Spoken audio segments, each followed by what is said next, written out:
అనుదినమన్న శ్రోతలకు మన ప్రభువును రక్షకుడై ఉన్న యేసుక్రీస్తు యొక్క సరిసాటి లేని మహా గొప్ప పరిశుద్ధమైన నామమునందు శుభము. నేడు 2024 సంవత్సరము సెప్టెంబర్ మాసము 24వ తారీఖు మంగళవారం నాటి ధ్యానాంశము పరలోకపు మాటలు. కొరింథీయులకు రాసిన మొదటి పత్రిక 14వ అధ్యాయము 2వ వచనమందు, అన్య భాషతో మాట్లాడువాడు ఆత్మ వలన మర్మములను పలుకుచున్నాడు. ఎందుకనగా అతడు మాట్లాడుచున్నది మనుషుడెవడను గ్రహింపుడు గాని వాడు మనుషులతో కాదు దేవునితో మాట్లాడుచున్నాడు.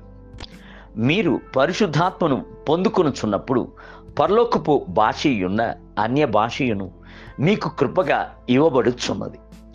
మీలో నుండి అన్య భాషను నిర్దేశించుచున్నవాడు పరిశుద్ధాత్ముడే. ఆయన మీలోనికి వచ్చి మీ యొక్క శరీరమును ఆయన యొక్క ఆలయముగా మలుచుకొని లోపల నివాసము చేయుచు ప్రవచనమయ్యున్న భాషలను మాట్లాడుచున్నట్లు చేయుచున్నాడు. ప్రార్థన ఆత్మను తీసుకుని వచ్చుచున్నాడు. పరలోకపు తండ్రితో సహవాసమును కలిగి ఉన్నట్లు చేయుచున్నాడు. బైబిల్ గ్రంథము సెలవిచ్చుచున్నది, అటువలే ఆత్మయు మన బలహీనతను చూచి సహాయము చేయుచున్నాడు. ఏలైనగా మనము యుక్తముగా ఎలాగో ప్రార్థన చేయవలెనో మనకు తెలియదు గాని ఉచ్చరింప సఖ్యము కాని మూలుగులతో ఆ ఆత్మ తానే మనపక్షముగా విజ్ఞాపన చేయుచున్నాడు. రోమీయులకు రాసిన పత్రిక 8వ అధ్యాయము 26వ వచనం. హృదయమందు నిండియుండు దాన్ని బట్టి నోరు మాట్లాడును. మత్తయి సువార్త 12వ అధ్యాయము 34వ వచనం. హృదయమును పరిశుద్ధాత్మనికి సమర్పించుకొని అభిషేకం చేత నింపబడుచున్నప్పుడు నోరు పరలోకపు పరిశుద్ధమైన మాటలనే మాట్లాడును, విశ్వాసపు మాటలనే మాట్లాడును. మేడగదియందు శిష్యులు కనిపెట్టుకుని ఉండి ప్రార్థించినప్పుడు వారు అన్య భాషతో మాట్లాడటకు ప్రారంభించాడు. అపోస్తల కార్యములు 2వ అధ్యాయం 4వ వచనం. అది ఒక ప్రారంభము.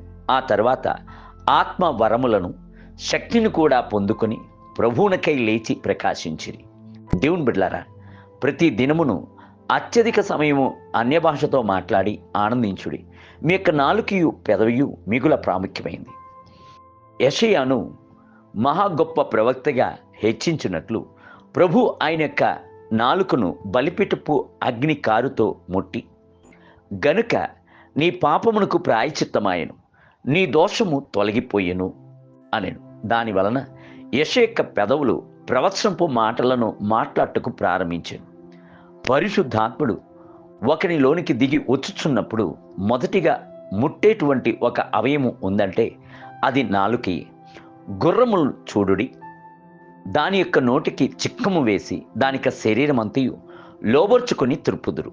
అలాగనే ఓడలను చూడుడి, వాటిని నడుపు వాని యొక్క ఉద్దేశము చొప్పున అవి ఎంతో మిక్కిలి చిన్నదగు చుక్కాని చేత త్రిప్పబడును. యాకోబు పత్రిక 3వ అధ్యాయము 3 మరియు 4 వచనము. అయితే మనుషుని తిప్పుటకు ఏమి చేయాలి? నాలుకను పట్టుకొని అతని యొక్క జీవితంను తిప్పవలెను. అందుచేతని మీ యొక్క నాలుకను పరిశుద్ధాత్మనికి సమర్పించుకోండి. ఎంతకెంతకు అన్య భాషలను మాట్లాడుచుందురో అంతకెంతకు దేవుని యొక్క మహత్యములను మాట్లాడుతూ దేవుని కీర్తించి మాట్లాడుతాడు. మీ యొక్క నాలుక మాటలు ప్రయోజనకరముగా ఉండునట్లు ఉపయోగించుడి.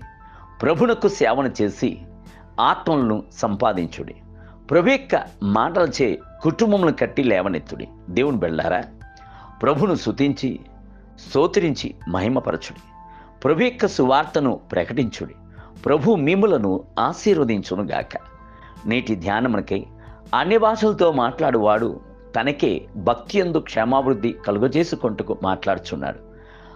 ప్రవచించువాడు సంగమునకు భక్తియందు క్షేమాభివృద్ధి కలుగజేయుటకు మాట్లాడుచున్నాడు. కొరింథీయులకు రాసిన మొదటి పత్రిక 14వ అధ్యాయము 4వ వచనం. నేటి వేద పఠనము ఉదయము పరమగీతము గ్రంథము 4 మరియు 5 అధ్యాయములు, సాయంత్రము గలతీయులకు రాసిన 3వ అధ్యాయం. ప్రభు మిమ్ములను దీవించునుగాక. ఆమేన్.